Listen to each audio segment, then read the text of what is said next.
Todos los días tomamos decisiones.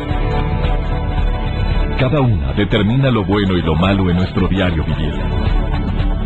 Hoy toma la decisión de llevar una vida plena escuchando Por el placer de vivir con el Dr. César Lozano. Reflexiona junto a nosotros y aprende las técnicas más eficientes para hacer frente a las circunstancias difíciles de la vida. Por el placer de vivir con el Dr. César Lozano. Tú ya sabes que es un placer para mí transmitir en vivo el placer de vivir. Mil gracias por permitirme acompañarte durante estos minutos, donde quiera que te encuentres. Aprovecho para saludar a todas las madres de familia, padres de familia, que con esta circunstancia y que estamos viviendo, o con este fenómeno que cada día se agrava más, que es el bullying. Hoy me estuvieron escuchando en una de las escuelas de esta ciudad. Casi 1000 padres de familia comprometidos a ser parte de la solución, no del problema. Te saludo con mucho gusto. Colegio Juan Pablo II y toda la gente que estuvo ahí. Oye, antes de empezar de lleno con el tema del día de hoy, que es un tema que mucha gente tiende a confundir entre lo que es normal de que se nos olviden cosas, con un problema grave, que es el Alzheimer. Bueno, porque hay personas que dicen, es que me está empezando el Alzheimer. ¿Por qué? Pues entré a un cuarto y no sabía a qué iba. Bueno, ¿a quién no le ha pasado eso? Levanta la mano en esta cabina. Al psiquiatra le sucede. Míralo, aquí está el doctor. A todos. Oye, es que se me olvidan los nombres. Válgame, mira lo que me pasó hace ratito. Al entrar a esta cabina. Otras personas me han dicho, es que, mira, no es que se me olviden las cosas, simplemente las citas. Yo tenía cita a las 9, yo entendía a las 10. ¿No será Alzheimer? De eso vamos a hablar el día de hoy. Con testimonios, ¿eh? Imagínate vivir con una persona que amas como es tu madre o tu padre, y que un día llegues y que tu mamá o tu papá no te reconozca, no sepa quién eres. Es una situación triste, desgastante. Tengo aquí testimonios de personas que van a compartirte eso. No precisamente porque lo estés padeciendo o viviendo, pero el conocimiento da seguridad al momento en que tú sabes qué es y qué no es. Oye, en cualquier reunión tú puedes dar luz a la gente que tiene carencia de información. Cuando hay carencia de información tendemos a utilizar información que se nos ocurre de la nada, y ese es el problema. Pero antes de empezar con el tema, con las personas que ya están aquí en cabina, ¿tú sabes de dónde viene el mal humor? Cuando tú te has puesto a pensar si los animales también tienen periodos de mal humor. Yo sí he visto a mi perra que de repente anda de muy mal humor, anda un día que anda bien feliz y hay días que no quieren que ni le hables. Y le hablas y ahí ni se levanta de su camita. Le digo, espera, pues ¿qué te pasa? Está de mal humor. Y ni te le acerques, te gruñe. O sea, es normal. Oye, si en todos los seres de la creación, yo creo que existe el mal humor, pero ya cuando es un hábito, eso ya es un problemón. Bueno, te voy a decir algunas de las razones por las cuales se desencadena el mal humor, las más comunes. La primera, expectativas no cumplidas. O sea, espero que algo suceda, deseaba mucho a esto en ti o en esta circunstancia, no sucedió y me encanijo. Hay gente que tiene más soft en eso, hay personas que son más adaptables. Esa gente es más querida, por cierto. Pero no aceptas que la situación no salió, la circunstancia que tú deseabas no salió como tú lo esperabas. Personas que se ponen muy mal humor. Llegan a un lugar donde les dijeron que había alberca y no había alberca y está, oye, pues que no hay alberca. Es que no, la tuvimos que vaciar, compadre, pero mira, está muy bueno. No, pero no hubo alberca. Sí, pero no hubo, yo quería piscina, ya venía preparado, ya traía el traje de baño, mis hijos también, y enojado. Ya se agüitó todo el día por una expectativa que tenía de ese lugar y ya se puso de mal humor. Poca flexibilidad. Segunda razón que desencadena el mal humor, porque negamos la realidad. O sea, es un sentimiento que tenemos o que puedes haber percibido de que no termino de asumir determinadas cambios o variaciones que son normales. Me pongo de mal humor porque antes era más ágil, antes no me cansaba tan rápido para subir la escalera y se te olvida que ya los añitos pesan. No aceptas los cambios normales de tu cuerpo, no aceptas las canas que se empiezan a aparecer o la caída del cabello. Pues yo tenía una cabellera bastante abundante, ya no está. Ya no está eso, ya no tiene la misma agilidad, ya empezaron a aparecer las arrugas. Hay personas que lo toman con inteligencia, sabiduría, pero hay gente que no lo sabe aceptar. Entonces se les cambia el humor, andan más enojados. ¿Por qué el tiempo se fue tan rápido? ¿Por qué no disfruté? ¿Por qué no hice? Y la tercera razón por la cual existe también cambios o que se desencadena el mal humor es por el exceso de egocentrismo. Los psiquiatras y los psicólogos me pueden hablar un poco más de eso, ¿no? Yo no me voy a meter mucho en el tema, pero son personas que están tan centradas en sí mismos que se les olvidan los demás. Entonces, primero yo, después yo y luego yo, y si queda algo yo. Y si no estoy yo opino, yo digo, yo folle. No, tú no sabes nada, hombre. Aquí el que sabe soy yo. El que fui yo y el que estuvo ahí fui yo. No, pero yo sí, no. O sea, no acepto sugerencias, no acepto aportaciones de los demás, es un exceso de egocentrismo. Esas son las tres desencadenantes fundamentales del mal humor. Pero tú me creerías que el mal humor también, según una investigación realizada por la profesor de psicología positiva de la Universidad de Harvard, que tiene un nombre muy especial, se llama un Tal Ben, porque se llama Tal Ben Shahar. Tal Ben, imagínate, ¿qué doctor? Un Tal Ben. No, el doctor Tal Ben, así se llama, Tal Ben Shahar. El doctor Tal Ben Shahar, el profesor de psicología positiva de la Universidad de Harvard, dijo que el mal humor también es saludable. ¿Por qué? Dije yo. Porque si yo me bloqueo y me enfundo en ese mal humor de modo permanente, jamás lograré avanzar para asumir un problema. Pero si me enfado, asumo mi rabia, acepto mi mal humor y luego busco algo de alivio en un paseo para aclarar las ideas, al platicar con alguien, bueno, entonces estoy gestionando hábilmente una situación. O sea, lo que han dicho todos los terapeutas, el primer paso para poder solucionar o avanzar en un problema es la aceptación. Por eso dice el doctor Tal Ben que eso es el beneficio. Lo creamos o no, el mal humor puede mejorar nuestras capacidades para enfrentar problemas. Una irritabilidad moderada, dice el doctor Tal Ben. Después de esta pausa, empiezo el diálogo con una persona que está viviendo desde hace años esta realidad que es el Alzheimer, pero a través de su madre. Ella te va a decir cuál fue su primer encuentro, qué es lo que ha sucedido al paso del tiempo. Me acompaña también un médico psiquiatra y un geriatra que vienen a platicar sobre este importante tema. Por favor, quédate conmigo.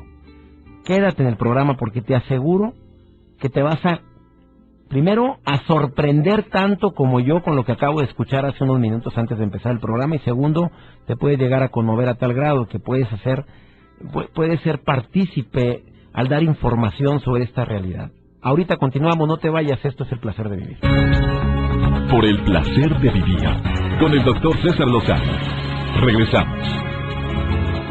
Doy la bienvenida a este programa a Marisa Venecia, que fíjate nada más su historia. 10 años con su madre con Alzheimer. Pero aparte, hace 4 años su padre empieza a desarrollar también demencia. Y tú vives con ellos. Así es. Los atiendes a los dos. Sí. Tú y 6 hermanos. Hermanas y hermanos. Bueno, 4. 4. 6 ya no regresar. Bueno, esa fue una de las ahorita cosas. me platicas esa historia. A ver, ¿cómo es el primer encuentro con el Alzheimer en tu familia? ¿Cómo te empiezas a dar cuenta? Porque antes de hablar con los expertos, yo prefiero que empecemos para que la gente que va en su automóvil, las personas que están en su casa o en su oficina, se vayan imaginando conmigo cómo es esto. ¿Tu mamá estaba normal? En el caso nuestro, sufrimos el secuestro de uno de mis hermanos y después de eso empezamos a notar a mi mamá con muchos cambios. Pensábamos que era depresión, la llevábamos a consultar y ella lo que quería era que el doctor le dijera que no tenía Alzheimer. La llevábamos con un doctor neurólogo. Entonces, después de un año nos recomiendan al doctor geriatra, que fue el que le dio el diagnóstico, pero ya mi mamá tenía 3 años con la enfermedad. Te recomendaron a Raúl Fernando Gutiérrez Herrera, Así es. que está aquí en cabina. Así es. Nos dio pasos de todo lo que iba a pasar. A ver, pero tú me dijiste, cual vil brujo dijo, va a pasar esto, va a pasar esto, va a pasar esto, y todo se cumplió. Y tu hermana encanijada con el doctor. Sí. Lorena, le mando saludar, que dijo, está loco el doctor, ¿cómo que va a pasar esto? Sí. Y todo cual vil profecía. Todo. A ver, todo ¿qué te pasó. dijo que iba a ocurrir? Pues que primero teníamos que estar muy unidos porque venían cosas muy pesadas, que nos iba a correr mi mamá, que no nos ofendiéramos, que no nos alejáramos de ¿Y ella. sí te corrió tu mamá? Sí, muchas veces nos agarraba de los cabellos, nos daba patadas en su momento de Todo te elección. lo dijo el doctor Raúl Todo, Fernando. que la familia se iba a ir desgajando, que ¿A qué le llamas desgajando? pues que se iban a ir, que no todos aguantaban la presión de estar ahí con ellos, y así pasó. 2 de ellos ya no la visitan.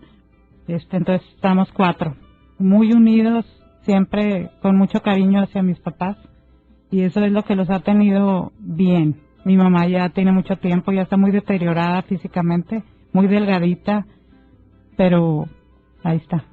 Gracias a Dios ahí la tenemos. ¿Qué es lo más difícil, Marisa Venecia? El divorcio emocional, el aceptarla, porque primero nos hablaba, oye, ¿me firmas un cheque? Es que le di un cheque al jardinero y al jardinero nunca le pagaba con cheque y no lo puedo firmar. Entonces ahí fue donde empezamos a ver cositas raras. Y luego pues ya el aceptar verla, que siempre era un roble y que siempre te decía qué tenías que hacer. Cuando el doctor eso fue una de las cosas que el doctor nos dijo primero, que ya no iba a ser la voluntad de ella, que iba a ser lo que nosotros decidiéramos. Y eso era muy difícil aceptarlo porque pues ella siempre te decía qué hacer. O sea, su personalidad es una personalidad colérica, de esas Así mujeres es. que saben lo que quieren Así y siempre te dan un consejo Así ante es. cualquier circunstancia. Siempre fue así tu madre. Siempre fue bien consentidora, siempre fue bien apoyadora, siempre estaba con nosotros todo el tiempo. Entonces el divorcio emocional, eso fue lo más pesado. Muy pesado para todos, el aceptar verla en esas condiciones. Pues vives un duelo. Pero un duelo muy largo, ¿no? Bastante largo. Que no sabes cuándo termina. Ahorita yo le puedo decir que ya los 4 y mi papá pues más difícil porque él también ya entró en la enfermedad de demencia, pero los hermanos ya estamos convencidos de la enfermedad. El primer paso es aceptar la enfermedad para poderlos ayudar. Entonces ya después de que aceptas la enfermedad, que tratarlos con mucho cariño. El amor es lo que los mantiene vivos. Aunque no te conocen, tú les hablas con amor, tú te acercas, los acaricias y ellos sienten. Pero ellos no saben quién eres. No, eso también es algo bien difícil. O sea, tú llegas a acariciar a una señora que es tu madre, pero ella no sabe quién la está acariciando. De repente te sonríe, de repente le hablo mucho y de repente sí me dice te quiero mucho, o te sonríe, o te habla por tu nombre o por uno de tus hermanos. Pero es muy raro. O sea, Doctor Raúl Fernando Gutiérrez Herrera, especialista en medicina familiar y en geriatría, jefe del Departamento de Medicina Familiar del Hospital Universitario, expresidente de la Federación Mexicana de Alzheimer. Usted está atendiendo a la mamá de Marisa y atiende a mucha gente más, porque usted lo que más se especializa es precisamente en Alzheimer.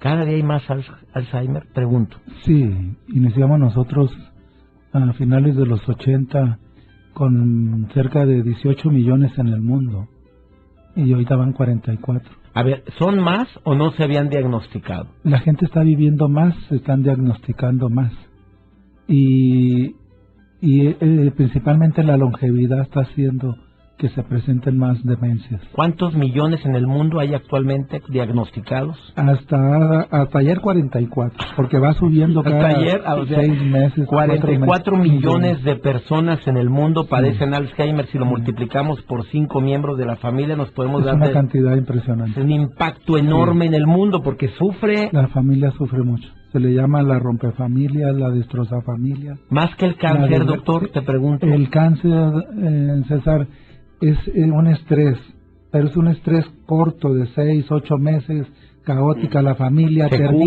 cura, se muere. O se cura o se muere, pero gracias a Dios muchos se curan. Y aquí un paciente yo tengo pacientes de 15 años, 18 años, pueden durar 20, he tenido 24 años de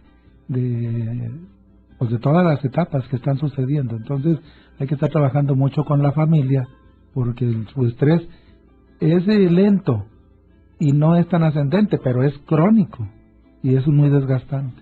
Es una enfermedad, como usted bien lo dijo, que requiere varios tratamientos, no solamente a usted como experto en él, también psicólogo, psiquiatra, se requiere. ¿Por qué? Porque desgasta, voy a usar una palabra, se desgaja, que fue la palabra que usó Marisa, separa familias. Sí, está ahorita trabajando terapeutas físicos, arquitectos, están entrando para diseñar las casas, los baños, la accesibilidad, porque este paciente va perdiendo su funcionalidad, se está tornando dependiente, entonces hay que ir adecuando el hogar a las características del paciente. Después de esta pausa le pregunto a usted y le pregunto al doctor Erasmo Saucedo Uribe, que es médico psiquiatra es máster en neurociencias y actualmente está realizando un doctorado en medicina, investigador también del TEC de Monterrey. Le voy a preguntar a ustedes dos, primero, si hay alguna manera de prevenirlo, porque es lo que todos quisiéramos saber, y yo creo que se pregunta Marisa, bueno, si mi mamá hubiera sabido cómo prevenirlo, ¿hay alguna manera, hay algún gen que ya traemos todos?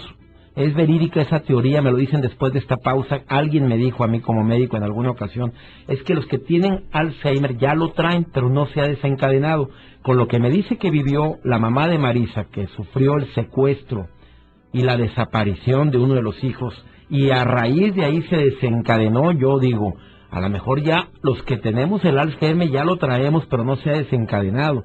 Por eso digo, ¿hay algo que desencadene el Alzheimer? ¿Hay manera de prevenirlo? Me lo dicen después de esta pausa. Por favor, escucha estas recomendaciones, porque a todos nos interesaría enormemente evitar a lo máximo posible el padecer una enfermedad de este tipo, o que alguien de nuestra familia lo padezca.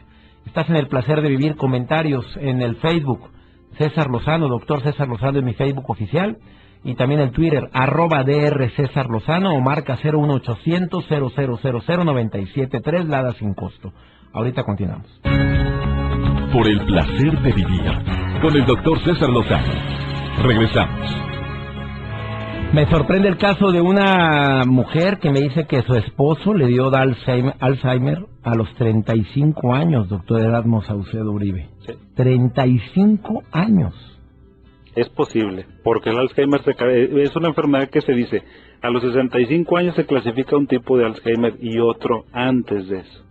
Entonces, sí, ahorita, o sea, no sé si sea el estilo de vida que pasa, pero la probabilidad y la frecuencia de que las personas tengan Alzheimer a más temprana edad va incrementándose. O sea, el hecho de que se me olviden las cosas no es Alzheimer. Por supuesto que no. O sea, de hecho, la frontera entre Alzheimer y a lo mejor olvidos, la frontera es muy leve, muy endeble al principio. Ajá. Al principio la enfermedad de Alzheimer empieza como si fuera una enfermedad a lo mejor de olvidos, pero la frecuencia, la severidad, la duración de los olvidos es diferente en el Alzheimer. Entonces yo creo que la característica fundamental del Alzheimer es la pérdida de la memoria, aparte de otros síntomas, porque bueno, es una enfermedad tan florida que a lo mejor algunas personas que nos están escuchando dicen, mi mamá o mi papá no abrió con eso, él no tenía problemas de memoria. A ver, ¿cómo hacemos el diagnóstico del Alzheimer? Dime lo más común, lo más típico. Lo más típico depende con quién llegue, doctor. Por ejemplo, si llega con el neurólogo es porque va a tener a lo mejor problemas de movilidad. Si llega con el geriatra es porque tiene otro tipo de problemas. Con los psiquiatras, ¿por qué llegan? Por impulsivos, porque no pueden dormir, porque están deprimidos. Mucha gente depresiva. De hecho, un psiquiatra está obligado a pensar en pacientes que tienen depresión, que abren sus cuadros de depresión de 50 años para arriba, que posiblemente tengan Alzheimer. Y sobre todo si es una enfermedad que le das tratamiento y que la vez que no tiene la respuesta que debería de tener con los medicamentos, hay que pensar en otra patología. Y en lo primero que debe uno de pensar es en el Alzheimer. Entonces, a nosotros nos llegan por alteraciones en la conducta. Y cuando está uno preguntando al paciente, verdaderamente no sabe ni siquiera articular lo que ellos están sintiendo. O sea, batallan para articular Muchísimo. las palabras. No pueden describir ellos cómo es su mundo interno ni su mundo externo, no lo pueden describir, y precisamente por eso tienen un cuidador o una cuidadora, que generalmente cuando son familias grandes son las hijas las que están cuidando, y generalmente es una o dos, porque aunque sean como 8 o 10 hermanos o hermanas, es tan fuerte y tan desgastante la enfermedad. Hay un síndrome que se llama síndrome como de burnout, que la traducción en español es como de cansancio, de quemazón de los cuidadores, que terminan por alejarse. Como es el caso que me comenta Marisa, que 2 de sus hermanos ya se alejaron. Claro, porque es muy fuerte, es muy desgastante la enfermedad. Eso no lo juzgamos, simplemente no aguantaron. Simplemente ¿Qué sucede. quiere agregar usted, doctor Raúl Fernando, de esta pregunta que hice de cómo diagnosticarlo? La enfermedad de Alzheimer es una demencia. En realidad hay como 70 formas de demencias. Eso es muy importante. Es la demencia más común, pero es una forma de demencia, hay otra. Y la demencia significa alteración en la memoria, o sea, el diagnóstico, alteración en la memoria, alteración en el lenguaje. Si nos empiezan a... No podemos nombrar las cosas, pásame el de este, el pues eso a lo mejor ya me dio a mí. Oye, pásame la de esta, la Esto va esta. siendo un envejecimiento cerebral normal. Ya valió. Pero ya gracias por la respuesta que me acaba de dar. Al poder tener dificultad en la nominación, al ya no poder coordinar movimientos que yo hacía de una no puedes vestirte como lo hacías, no puedes preparar la comida. Apraxia del vestido. No puedo hablar, las afasias. No reconozco, le cambio los nombres a las personas. Bueno, eso nos pasa mucho. No hago todo lo que yo debo de hacer ordenado, coordinado, fallo las funciones ejecutivas. A todo ese conjunto es cuando hacen clínicamente el diagnóstico del síndrome demencial. A ver, una señora que dice, tú, Chuy, tú, Ernesto, tú, Juan, tú. Mi mamá sí era. O sea, eso es normal, ¿verdad? Eso puede ser normal, o sea, sí, por eso normal. Lo que estamos hablando es de que es una serie de signos y síntomas. No es a lo mejor que se nos olvide eso, por ejemplo, que está aquí en el escritorio, que no sé, a lo mejor se llama botella o algo y se me puede ir el nombre. Pero si nada más sucede eso y no existe todo el resto de la patología de la presentación clínica, entonces pues no es un síndrome demencial. Y el diagnóstico es bien importante porque el diagnóstico aquí es clínico, es eminentemente clínico. No hay estudios, así que sean patognomónicos, quiere decir que cuando una persona tiene una alteración en una resonancia, en un TAC, en un examen de laboratorio, tenga Alzheimer, es diferente. Por eso es clínico aquí. Carolina Vivas, desde Cali, Colombia, me está escuchando, dice... Muy interesante el tema. Mi abuela tenía la enfermedad y se fue sin reconocer a nadie. Qué triste situación. Pues es la última fase de la demencia, cuando las personas ya no reconocen, que es lo que comentábamos aquí en el panel. Eso es uno de los síntomas más importantes. Gracias, Día González, por tu comentario. Aurora Cavazos, mil gracias. Javier Serna, muchas gracias. En relación al tema del Alzheimer, la pregunta que más se repite en redes sociales es si es hereditario.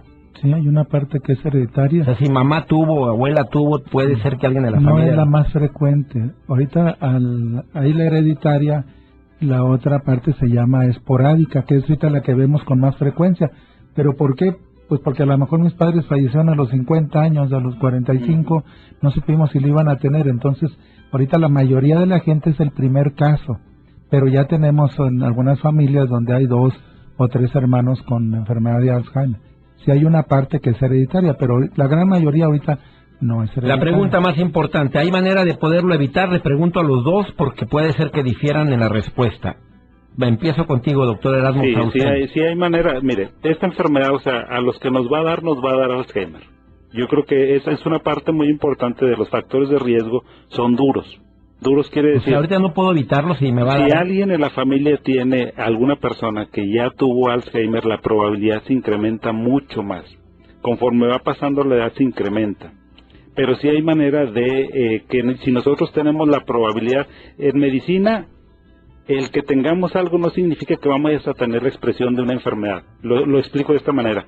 Si mi mamá o mi papá es diabético, yo no necesariamente voy a ser diabético, porque los factores de riesgo son muy importantes. Es decir, si yo dejo de hacer tal y tal actividad... Y en el caso de mi amiga Marisa, que está con los ojos así, pues desorbitados, porque le estás diciendo que hay mucho riesgo en su familia de padecer Alzheimer, ¿qué le recomiendas que haga Marisa? Que haga ejercicio. Ya lo hace. Fíjense, físico y mental. Es bien importante que la persona... Mental quiere decir... Observa cosas diferentes, dale a tu cerebro lectura, dale a tu cerebro cosas que normalmente no haces, aliméntate sanamente.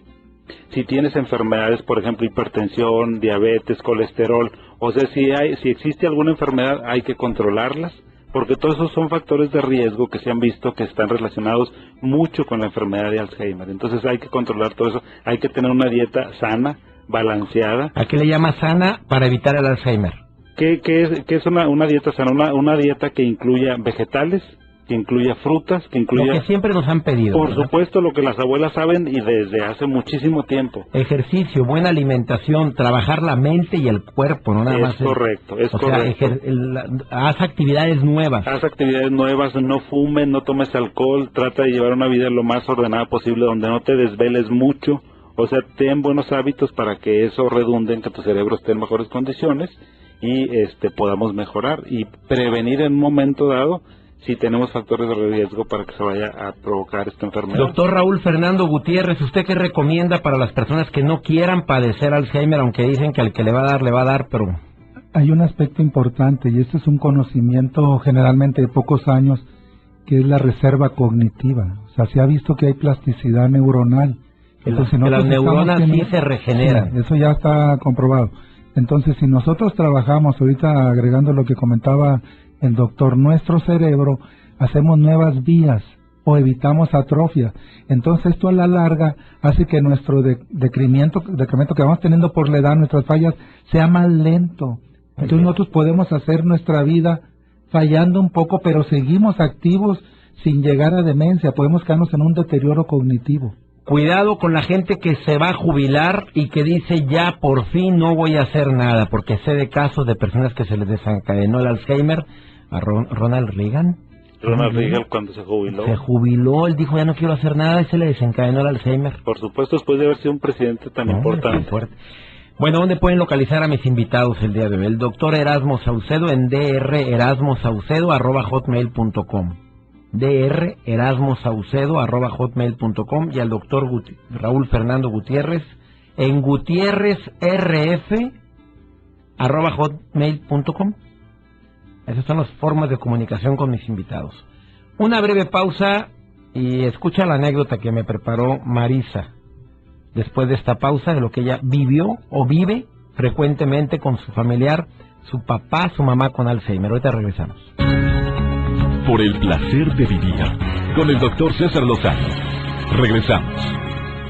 Un saludo a todos los terapeutas y a toda la gente que hace este trabajo. Pues es desgastante, señores, porque no es nada fácil atender a personas que empiezan a perder la realidad, a perder su propia identidad. Bueno, no se pierde la identidad, pero sí sus costumbres. ¿Qué me querías platicar, mi querida Marisa Venecia, de anécdota? Pues en el caso de mi mamá, en una ocasión cuando todavía tenía movilidad y había una persona que la acompañaba, iba saliendo esa persona del baño. Ya tenía Alzheimer. Ya tenía diagnosticado el Alzheimer. Y mi papá iba pasando por el baño. Entonces ve que va saliendo ella y le dice, tú andas con mi marido. Y la empezó a corretear. Mi mamá batallaba un poquito para caminar, la ayudábamos nosotros. O sea, la persona que atendía... A la persona que la ayudaba, que la acompañaba, la empezó a corretear y sacó fuerzas, no sé de dónde, subió la escalera, la correteó, la agarró de los cabellos, la sangoloteó.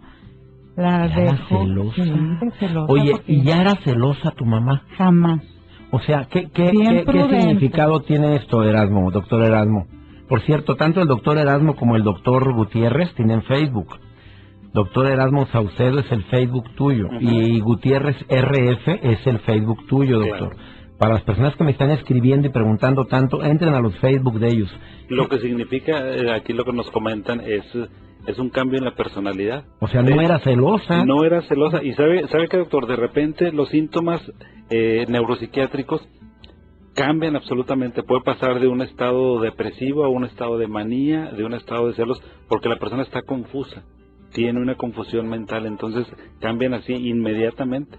De hecho, tiene que hablar mucho con las personas, con los cuidadores sobre todo, sí, para ver que estos síntomas los reconozcan las personas, o sea, que sepan que van a pasar, que pueden suceder, y no hay que tomarlo a lo mejor tan a pecho, tan fuerte, sino como parte de la evolución y de la presentación de la enfermedad, para poderles dar contención a las personas y bueno, que no pasa nada, ¿verdad? Que son síntomas desafortunadamente que se van a presentar en la evolución de la enfermedad. Decías una anécdota de tu papá. Sí, pues también que cuando tenía alucinaciones que había gente ahí adentro, que había metido a la muchacha que nos ayuda con el aseo, decía que había metido muchos pelados y que fuera a revisar porque él había visto que había pasado con pelados y se inquieta mucho. O sea, días buenos y días malos. Bueno, y la taquicardia, doctor Raúl Fernando, la ansiedad que le da a esas personas cuando ven lo que no, ven desconocidos en su casa, la están viviendo como cualquier ser humano, esa ansiedad, se metió alguien a la casa, hay unos pelados aquí adentro. Hacen lo que se llama delirios atípicos. Mi casa no es mi casa, hay un extraño en mi casa, tú no eres tú, me están robando, tú estás recargado con un árbol y yo de acá de lejos estoy pensando que estás con otra persona, siendo el árbol. Entonces hacen falsas percepciones y ellos construyen una realidad, y es su realidad.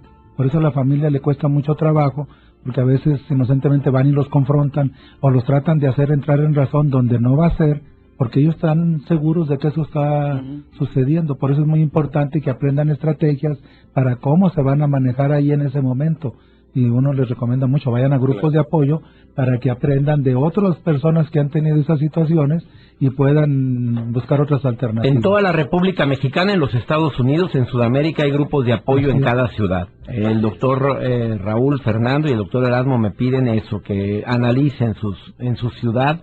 A través de las redes sociales pueden encontrar, repito, el Facebook, el doctor DR Erasmo Saucedo es el Facebook del doctor Erasmo, y el del doctor Raúl Fernando es Gutiérrez RF para todas las preguntas y sobre todo pueden asesorar a la gente en toda América, ¿verdad? Por supuesto, claro que sí. Gracias por haber estado en el programa. Gracias por invitarnos, doctor. Es un placer, como siempre, estar aquí. No, para nosotros es el placer, estar en el placer de vivir. Gracias, doctor Raúl Fernando. Gracias a ti también, Marisa. Permítame una breve pausa. No te vayas, si estás en el placer de vivir, continuamos. Por el placer de vivir, con el doctor César Lozano. Regresamos. Si no escuchaste el programa completo, déjame hacer un pequeño resumen de lo más importante. Es normal que olvidemos nombres o citas de vez en cuando. Lo que no es normal es la pérdida de memoria de lo recién aprendido. Es normal también olvidarse de por qué entramos a cierta habitación. Lo que no es normal, y que puede ser Alzheimer, es la dificultad para desempeñar tareas habituales, como preparar una comida, hacer una llamada telefónica. Ahí es donde empieza el problema, donde existe un grave problema. Es normal también tener dificultad para encontrar la palabra correcta. Lo que no es normal es cuando olvidas palabras simples o sustituyes palabras inapropiadas o desconocidas al hablar o escribir. También es normal de repente olvidar el día de la semana o a dónde ibas.